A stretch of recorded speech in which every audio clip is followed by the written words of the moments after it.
The Telltale Heart by Edgar Allan Poe. True! Nervous. Very, very dreadfully nervous I had been and am, but why will you say that I am mad?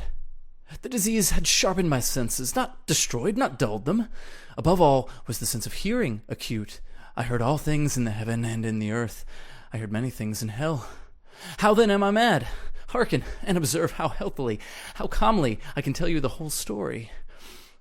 It is impossible to say how first the idea entered my brain, but once conceived it haunted me day and night. Object there was none. Passion there was none. I loved the old man. He had never wronged me. He had never given me insult. For his gold I had no desire. I think it was his eye. Yes, it was this. He had the eye of a vulture, a pale blue eye with a film over it. Whenever it fell upon me, my blood ran cold, and so, by degrees, very gradually, I made up my mind to take the life of the old man, and thus rid myself of the eye forever. Now this is the point. You fancy me mad. Mad men know nothing. But you should have seen me. You should have seen how wisely I proceeded, with what caution, with what foresight, with what dissimulation I went to work. I was never kinder to the old man than during the whole week before I killed him. And every night, about midnight, I turned the latch of his door and opened it, oh, so gently. And then, when I had made an opening sufficient for my head, I put in a dark lantern, all closed so that no light shone out, and then I thrust in my head. Oh, you would have laughed to see how cunningly I thrust it in. I moved it slowly, very, very slowly, so that I might not disturb the old man's sleep. It took me an hour to place my whole head within the opening, so far that I could see him as he lay upon his bed. Ha! Would a madman have been so wise as this? And then, when my head was well within the room, I undid the lantern cautiously, oh, so cautiously, for the hinges creaked. I undid it just so much that a single thin ray fell upon the vulture eye. And this I did for 7 long nights, every night just at midnight. But I found the eye always closed, and so it was impossible to do the work, for it was not the old man who vexed me, but his evil eye. And every morning, when the day broke, I went boldly into his chamber and spoke courageously to him, calling him by name in a hearty tone and inquiring how he has passed the night. So you see, he would have been a very profound old man indeed to suspect that every night, just at 12, I looked in upon him while he slept. Upon the 8th night, I was more than usually cautious in opening the door. A watch's minute hand moves more quickly than did mine. Never before that night had I felt the extent of my own powers, of my sagacity. I could scarcely contain my feelings of triumph, to think that there I was, opening the door little by little, and he not even to dream of my secret deeds or thoughts. I fairly chuckled at the idea, and perhaps he heard me, for he moved on the bed suddenly, as if startled. Now, you may think that I drew back, but no. His room was as black as pitch with the thick darkness, for the shutters were fastened through fear of robbers.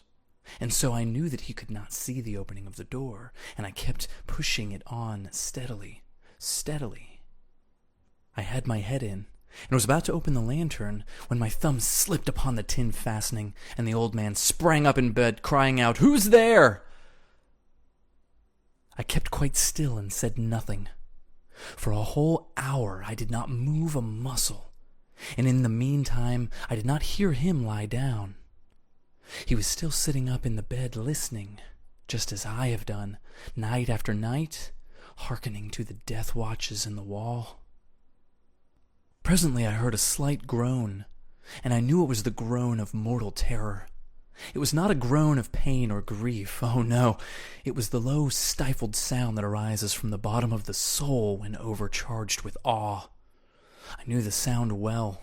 Many a night, just at midnight, when all the world slept, it has welled up from my own bosom, deepening, with its dreadful echo, the terrors that distracted me. I say I knew it well. I knew what the old man felt, and pitied him, although I chuckled at heart. I knew that he had been lying awake ever since the first slight noise, when he had turned in the bed. His fears had been ever since growing upon him. He had been trying to fancy them causeless, but could not. He had been saying to himself, "It is nothing but the wind in the chimney. It is only a mouse crossing the floor," or "It is merely a cricket which has made a single chirp." Yes, he had been trying to comfort himself with these suppositions, but he had found all in vain because death, in approaching him, had stalked with its black shadow before him and enveloped the victim. And it was the mournful influence of the unperceived shadow that caused him to feel, although he neither saw nor heard, to feel the presence of my head within the room. When I had waited a long time, very patiently, without hearing him lie down, I resolved to open a very, very little crevice in the lantern. So I opened it. You cannot imagine how stealthily, until, at length, a single dim ray, like the thread of the spider, shot from the crevice and fell upon the vulture eye. It was open, wide open, and I grew furious as I gazed upon it. I saw it with perfect distinctness, all a dull blue with a hideous veil over it that chilled the very marrow in my bones. But I could see nothing else of the old man's face or person, for I had directed the ray, as if by instinct, precisely upon the damned spot. And have I not told you that what you mistake for madness is but over-acuteness of the sense? Now, I say, there came to my ears a low, dull, quick sound, such as a watch makes when enveloped in cotton. I knew that sound well, too. It was the beating of the old man's heart. It increased my fury, as the beating of a drum stimulates the soldier into courage. But even yet I refrained and kept still. I scarcely breathed. I held the lantern motionless. I tried how steadily I could maintain the ray upon the eye.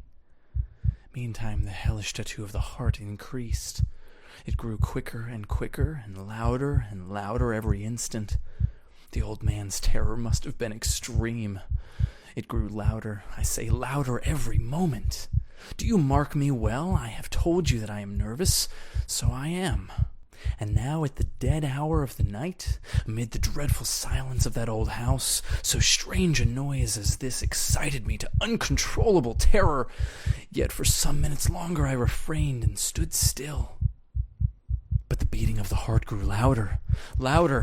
I thought the heart must burst. And now a new anxiety seized me. The sound would be heard by a neighbor.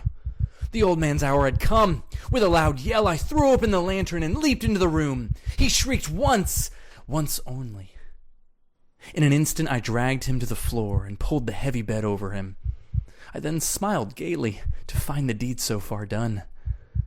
But for many minutes, the heart beat on with a muffled sound. This, however, did not vex me. It would not be heard through the wall. At length it ceased. The old man was dead. I removed the bed and examined the corpse. Yes, he was stone dead. I placed my hand upon the heart and held it there many minutes. There was no pulsation. He was stone dead. His eye would trouble me no more. If you still think me mad, you will think so no longer when I describe the wise precautions I took for the concealment of the body. The night waned, and I worked hastily, but in silence. First of all, I dismembered the corpse. I cut off the head and the arms and the legs. I then took up 3 planks from the flooring of the chamber and deposited all between the scantlings. I then replaced the board so cleverly, so cunningly, that no human eye, not even his, could have detected anything wrong.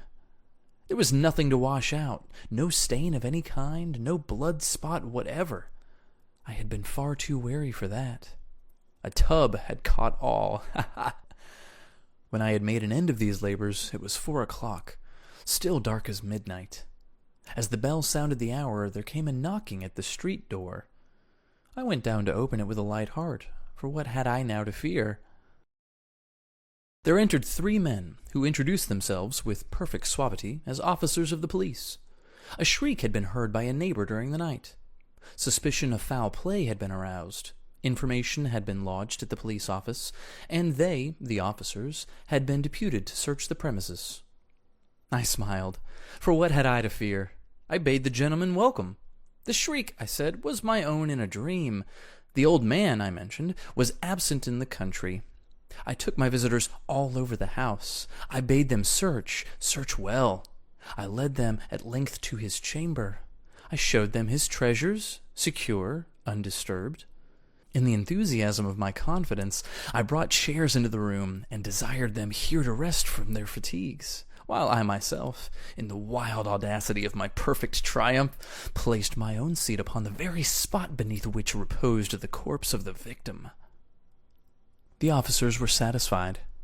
My manner had convinced them. I was singularly at ease. They sat, and while I answered cheerily, they chatted of familiar things. But ere long I felt myself getting pale and wished them gone. My head ached, and I fancied a ringing in my ears. But still they sat, and still chatted. The ringing became more distinct.